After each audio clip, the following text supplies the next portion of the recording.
آج بھی مہاجر فنومنا سے شہر سے نہیں نکل پائی ہے یا اب بھی ہے اس میں؟ دیکھیں، متحدہ قومی موومنٹ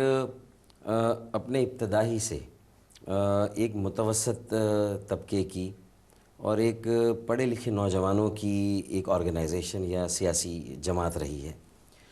اور اس اعتبار سے یہ پاکستان کا جو پورا سیاسی منظرنامہ ہے اور 60-62 سالوں کی سیاسی تاریخ ہے، اس میں ہماری سیاست میں فیوڈل ڈومینیشن ہے، ٹرائبل ڈومینیشن ہے، یعنی جاگیرداروں وڈیروں کا اور جو ایک سرداری نظام ہے اس کا پورا ایک غلبہ رہا ہے۔ تو ہم آڈ مین آؤٹ ہیں اس اعتبار سے، تو بہت آسانی سے جو ہے وہ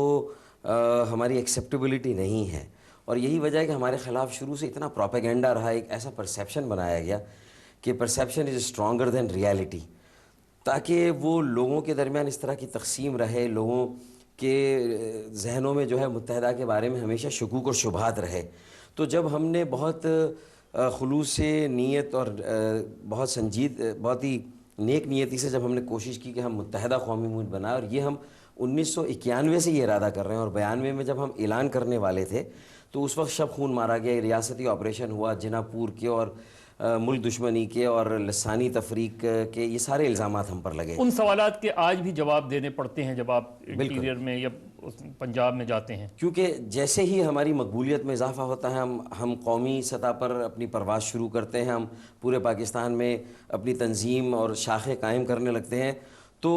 ایک منصوبہ بندی کے تحت لوگوں کو وہ ساری باتیں یاد دلانے کی کوشش کی جاتی ہے تاکہ ان کے دلوں اور ذہنوں میں وسوسے آئیں اور ان کی ایک سیکنڈ تھاٹ ہو کہ وہ ایم کیو ایم جوائن کریں یا نہ کریں۔ ایک پڑھا لکھا طبقہ ہے اور ایک متوسط، یہ تو ایک ایسی ریپبلکن موومنٹ ہے، اگر آپ دیکھیں ایک انقلابی، میں سمجھتا ہوں کہ لیکن جو اتنی کولیشن گورنمنٹ کا آپ حصہ رہے ہیں پنجاب میں، چاہے وہ چودھریز کی حکومت ہو یا کسی اور کی حکومت ہو، کیا وہ حکومتیں پنجاب میں جب آپ کام کرتے ہیں تو وہ حکومتیں اس طریقے سے ان کی حمایت حاصل نہیں ہوتی ایم کیو ایم کو جس طرح کسی کولیشن گورنمنٹ میں ہوتی ہے؟ ہم کسی بھی کولیشن میں رہے اور ہمارے جو کولیشن پارٹنر ہیں، اگر انہوں نے باقاعدہ ایک پالیسی کے تحت ہمیں نہیں روکا، تو ظاہر ہے کہ جو ان کے اپنے مختلف لیڈران کرام ہیں، مختلف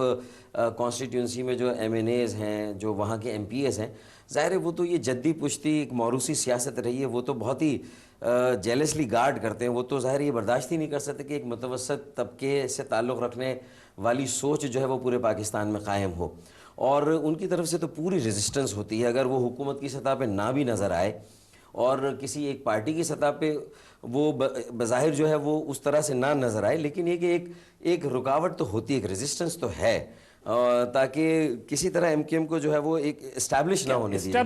اسٹیبلشمنٹ سے، لیکن اس کے باوجود ایک بات ضروری ہے کہ دیکھیں، آزاد کشمیر کی 2 نشستوں سے ہم نے جب زلزلے میں ہم نے جس طرح خدمات انجام دی تو ہمیں وہاں 2 نشستوں سے کامیابی حاصل ہوئی۔ وہ پہلی مرتبہ متھ ٹوٹا تھا کہ ہم ایک علاقائی جماعت نہیں بلکہ اب آزاد کشمیر میں بھی 2 سیٹیں نشستیں جو ہیں وہ ایم کیو ایم کی، اور جو سب سے بڑا بلو میں سمجھتا ہوں کہ یہ جو ایک مدافعت آ رہی تھی ایم کیو ایم کی قومی سطح پر جانے میں، گلگت بلتستان کے حالیہ الیکشن میں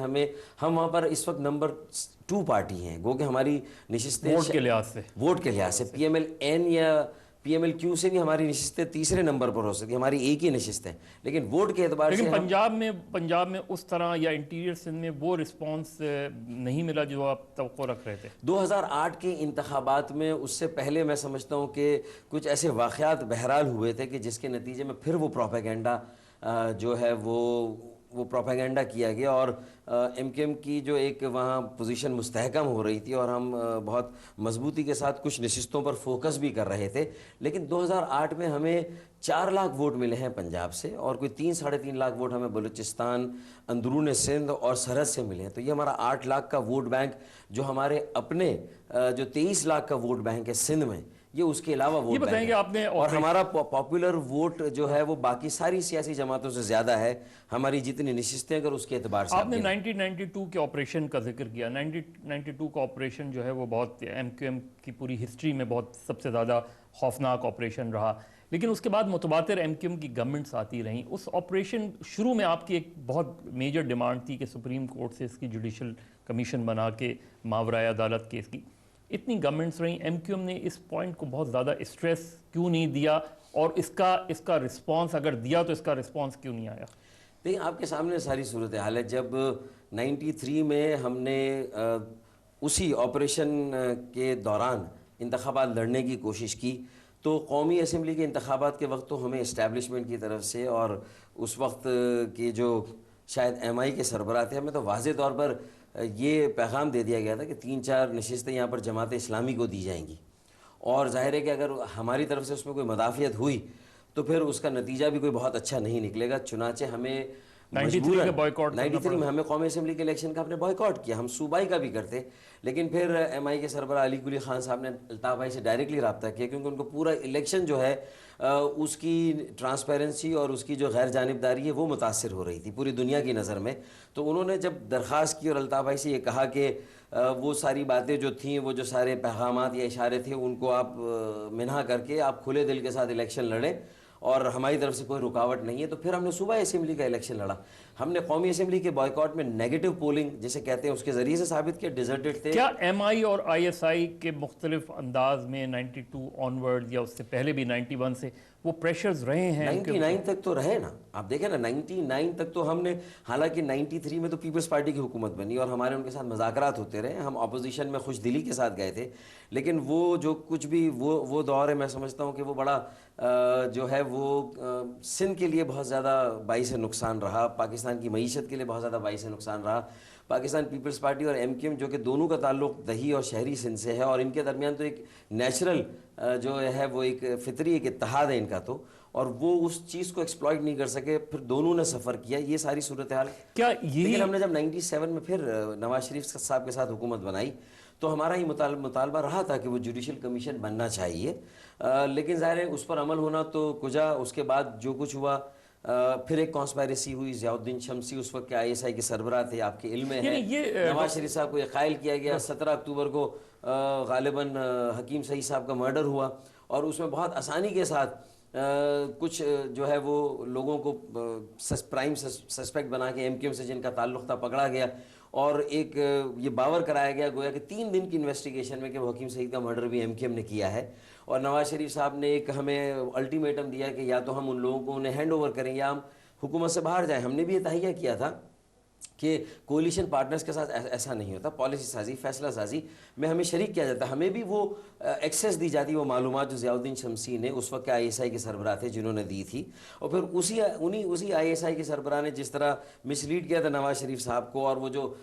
پرویز مشرف صاحب کا طیارے کے اغوا کا واقعہ ہوا تھا اس کے پیچھے بھی ایک وہی کہانی تھی. تو وہ پورا ایک لگ ایسا رہا تھا کہ نواز شریف صاحب کو اس صورتحال میں لے جایا گیا تھا. ہمیشہ جو بڑی جماعتیں ان کو بھی مس لیڈ کیا جاتا اپنے چھوٹے پارٹنرز کے بارے میں. کوئی بھی آپ کی نظر میں کوئی بھی جو بھی حکومتیں آئی ہیں, چاہے آپ کی مدد سے حکومتیں بنی ہیں, سندھ میں کئی وزراء اعلیٰ ہمیشہ ہماری مدد سے, لیکن کوئی بھی اس چیز پہ تیار, کسی کو اس چیز پہ آپ تیار نہ کر پائے,